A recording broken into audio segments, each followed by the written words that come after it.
విశాఖ నగరంలోని dumping yard solid waste management ప్లాంట్ను మంత్రి నారాయణ పరిశీలించారు.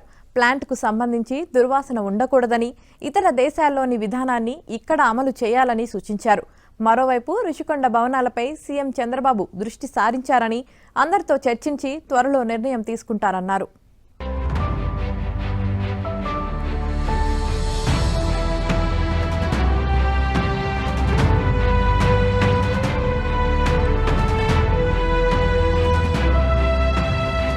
విశాఖలోని కాపులుప్పాడు డంపింగ్ యార్డును ఎమ్మెల్యే గంటా శ్రీనివాసరావుతో కలిసి మంత్రి నారాయణ పరిశీలించారు.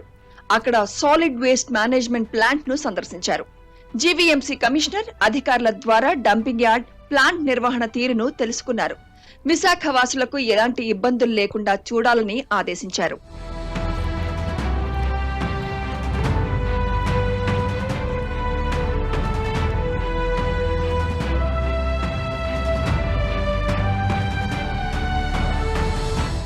ఇతర దేశాల్లో సాలిడ్ వేస్ట్ మేనేజ్మెంట్ నిర్వహణలో దుర్వాసన ఉండదని, అదే విధానాన్ని రాష్ట్రంలో అమలు చేస్తామని మంత్రి నారాయణ వెల్లడించారు.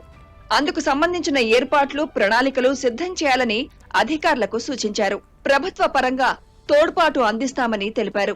ఇక్కడ ప్లాంట్ లో స్మెల్ వస్తుంది, స్మెల్ రాకుండా చూడండి యాక్చువల్ గా లోకల్ ఎమ్మెల్యే గారు గంటా శ్రీనివాస్ గారు చెప్పడం, దాని మీద వాళ్ళు ప్రత్యేకంగా ఇక్కడ యాక్చువల్గా నేను దీన్ని విజిట్ చేయడానికి వచ్చాను.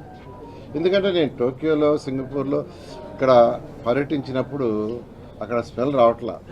అందుకని ఇప్పుడు జిందాలకు కూడా చెప్తున్నాను, ఆ వచ్చే కొద్ది స్మెల్ కూడా రాకుండా ఉండటానికి ఏం చేయాలో వర్కౌట్ చేయండి. మళ్ళీ ప్రభుత్వంతో కూడా మాతో కూడా మాట్లాడండి, ఏం చేయాలో చెప్పాను. ఖచ్చితంగా దీన్ని వీలైనంత త్వరలో ఆ స్మెల్ రాకుండా అదర్ కంట్రీస్లో ఎలా ఉన్నాయో వాటిని స్టడీ చేసి యాక్చువల్గా వాళ్ళ టెక్నాలజీ ఏం వాడుతున్నారు దాన్ని యాక్చువల్గా చేస్తారు. ఎందుకంటే టోక్యోలో అయితే పెద్ద పెద్ద అపార్ట్మెంట్స్ 100 అంతస్తులు 80 అంతస్తులు ఉంటాయి, వాటి మధ్యలోనే ఉంటుంది.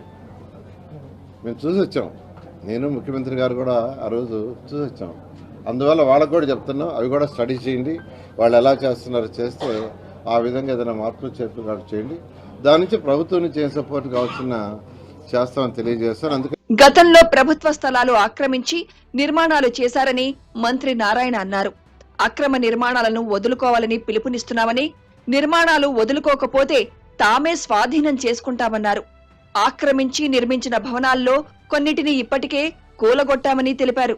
అక్రమార్కులు మారకపోతే హైడ్రా తరహా చర్యలు మొదలు పెట్టాల్సి ఉంటుందన్నారు ఎమ్మెల్యే గంటా శ్రీనివాసరావు.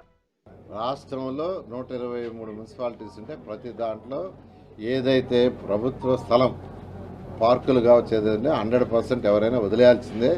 ఎవరిని ఆక్యుపై చేసింటే ఖచ్చితంగా ప్రభుత్వం మళ్ళీ బ్యాక్ తీసుకుంటుంది. ఆథరైజ్డ్గా బిల్డింగ్స్ కట్టుంటే యాక్చువల్గా మీకు అందరికీ తెలుసు, బిల్డింగే ఒకటి తీసేసాం. ఎందుకంటే పార్కులు అవన్నీ పెట్టింది ఎందుకంటే అక్కడ ఉన్న ప్రజలకి వాళ్ళ యొక్క దానికోసం పెట్టాం. అవి ఎవరు ఆక్యుపై చేసుకోవడానికి కాదు, కమ్యూనిటీ ఫెసిలిటీస్. అందువల్ల ఎక్కడైనా, అందుకే మన నెల్లూరులో కూడా నేను చెప్పాను, ఎవరైనా ఆక్యుపై చేసుకుని ఉంటే మీరే వదిలేయండి, మేము వచ్చి కొట్టే లోపలని చెప్పాను. కాబట్టి రాష్ట్ర ప్రజలందరికీ మీ అందరు తలకు చెప్తున్నాను, ఎవరైనా ప్రభుత్వ స్థలాలు మున్సిపల్ ఏరియాలో కానీ ఆక్యుపై చేస్తుంటే మీరే వదిలేసుకోండి. పార్కు స్థలాలు కావచ్చు లేదా ఏ స్థలాలైనా ఇలాంటి ఖచ్చితంగా ప్రభుత్వం చర్యలు తీసుకుని వాటిని ఆక్యుపై చేసుకుంటారు. ఆంధ్రాలో కూడా హైడ్రా లాంటిది వస్తుంది, అది లేకపోతే ఆంధ్రాలో కూడా హైడ్రా లాంటిది పెట్టాల్సి వస్తుంది. రుషికొండ భవనాలపై సీఎం చంద్రబాబు దృష్టి సారించారని, ఆ భవనాలను ఏం చేయాలనే దానిపై త్వరలో నిర్ణయం తీసుకుంటారని ఈ సందర్భంగా మంత్రి నారాయణ తెలిపారు.